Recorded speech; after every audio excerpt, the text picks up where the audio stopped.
today I will be sharing 5 of my favorite ways to use canned chicken. I absolutely love this shortcut ingredient canned chicken just because you could find a can for very affordable at the store.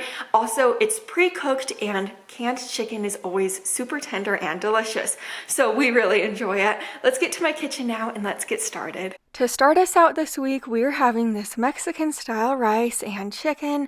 So to this pot on my stove, I'm adding in a bag of Knorr Mexican style rice, or you could use the Spanish style rice, or really any brand of that style rice that you like. I also added in some oil and water that the back of the package called for. I'm just going to cook this according to the package instructions. Now over to this pan on my stove, I'm adding in a drained can of Southwest style corn, or you could use normal corn. I also added in a drained and rinsed can of black beans with a 12-ounce can of chicken. I did drain my can of chicken. Then I added in a can of diced tomatoes with green chilies, a can of red enchilada sauce, and then I added in a teaspoon of these seasonings, so salt, pepper, oregano, cumin, onion powder, and garlic powder. I found that these seasonings work really well for this dish, but you could use any seasonings that you like. Give this a stir and then add in the cooked Mexican style rice that we just cooked up. Give this another stir and let this simmer on your stove for about 5 to 10 minutes, stirring it occasionally. Once the simmering time is up and everything is heated through, you could enjoy this dinner. We topped ours with a little bit of shredded cheese, iceberg lettuce, and avocado, but top yours with anything that you enjoy. This has so many different delicious flavors, and this isn't your typical like chicken salad sandwich that you use with canned chicken. This dinner is phenomenal.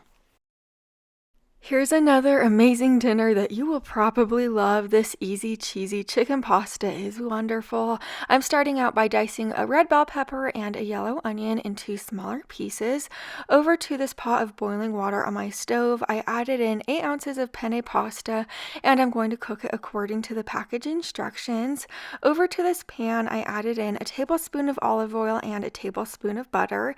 Then I added in my bell pepper and onion. Let the bell pepper and onion soften for about 3 to 5 minutes, and if you don't care for onion or bell pepper, you don't have to add them in.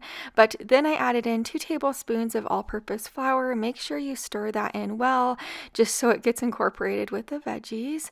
Now slowly whisk in a 1.5 cups of milk. You want to make sure you whisk that milk in super slowly. That way it will just make the sauce super silky and smooth. You don't want that flour to become clumpy, so just whisk it in slowly. I promise it will work super well. But once the sauce has thickened up a little bit, stir in your 12 ounces of canned chicken.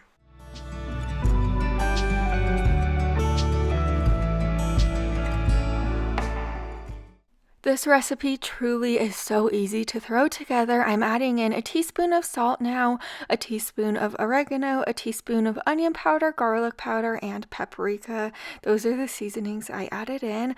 Next, add in 2 cups of shredded pepper jack cheese, or really you could use any cheese that you love. Give this a stir and let that cheese melt down. Once it's like super beautifully melty like this, add in the cooked drained penne pasta. Just coat the pasta in that cheesy sauce, and then you could serve this up. You probably won't be able to get over this easy cheesy chicken pasta just because it is that good. All of the flavors mixed together are just super delicious, like that pepper jack cheese mixed with the bell pepper, and then I did serve this with steamed asparagus. Now we're making this sweet potato hash, and this one is one of my husband's favorites. So I'm just dicing up 2 large sweet potatoes and a large yellow onion right now. Over to the pan on my stove, I'm adding in 2 tablespoons of olive oil. Next, I'm going to add in the onion and the sweet potato that we just cut up. Then you're going to add in a 1/2 cup of chicken broth. This is going to help the potatoes cook. Give this a stir and let this cook on your stove for about 10 minutes. Stir Stir it occasionally until the potatoes are softer. Now I'm stirring in a tablespoon of minced garlic. Then you're going to add in the remaining ingredients. So I'm adding in a can of fire roasted diced tomatoes, or you could use regular diced tomatoes, a third a cup more chicken broth, a 12-ounce can of chicken, 2 cups of fresh spinach, and then a teaspoon of pepper, a teaspoon of salt, a teaspoon of paprika, onion powder, garlic powder, and Italian seasoning. Give this a stir and let this simmer for about 5 minutes. I do want to let you know, if you don't care for sweet potatoes, you could always use regular potatoes as a substitute, and then you could always add veggies or subtract veggies. But after the simmering time is up, add a half a cup of shredded Parmesan cheese on top. Let the cheese melt down and you could serve this up. If you don't care for cheese, of course, you don't have to add the Parmesan. This dinner is so high in protein and vegetables. Also, if you want to meal prep this dinner for the week, this recipe is so fantastic to do so, just because everything reheats really well. So if you want to prep it either for lunches in like little containers or dinners, you really can with this one. Now we're making this lemon chicken spaghetti, and you can make this one in under 10 minutes. So to this pot of boiling water, I'm adding in 8 ounces of spaghetti. Cook the spaghetti according to the package instructions. Now over to this pan, I'm adding in a tablespoon of butter. Once the butter was melted, I added in a tablespoon of minced garlic, and I'm going to stir it around until it's fragrant, about 10 seconds. Now add in a 12-ounce can of chicken, and then a teaspoon of salt, a half a teaspoon of pepper, a teaspoon of paprika, and a teaspoon of Italian seasoning. Give this a really good stir and coat the chicken in all the seasonings. I let this cook on my stove for a couple of minutes. This is going to give the chicken a lot of great flavor. Now add in a half a cup of heavy cream along with the juice from 1 lemon. I'm just squeezing that juice right in there. Now I'm adding in a fourth a cup of Parmesan cheese, and then give this a really good stir and let it simmer for a couple of minutes on the stove and let that cheese melt down. Now that our pasta is cooked through and tender, I am going to remove a half a cup of the water that the pasta is cooking in, and I'm actually going to add it into our sauce. This is a great way to thin out the sauce and kind of bulk up the sauce a little bit. So I'm just stirring that in. Once it was well incorporated, I just strained that pasta and I added that cooked spaghetti right in there.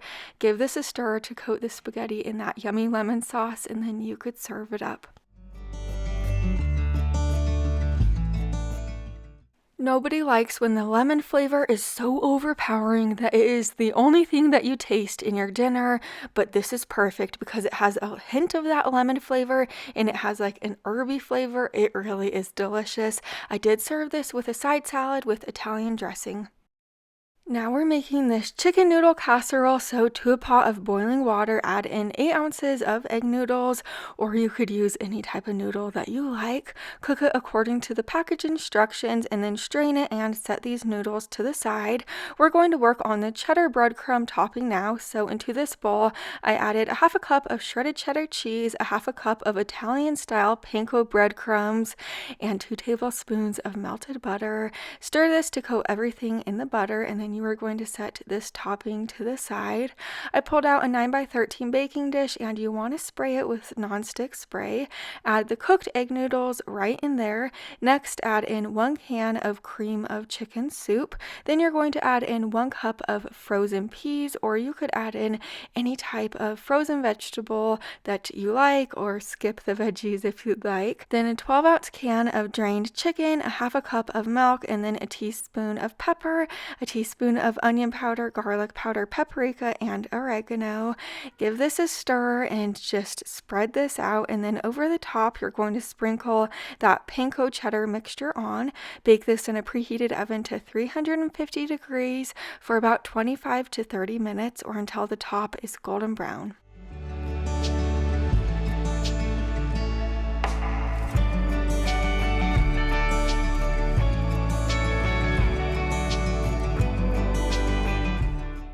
I could pretty much eat all of the cheddar panko topping on the top of this casserole in one sitting.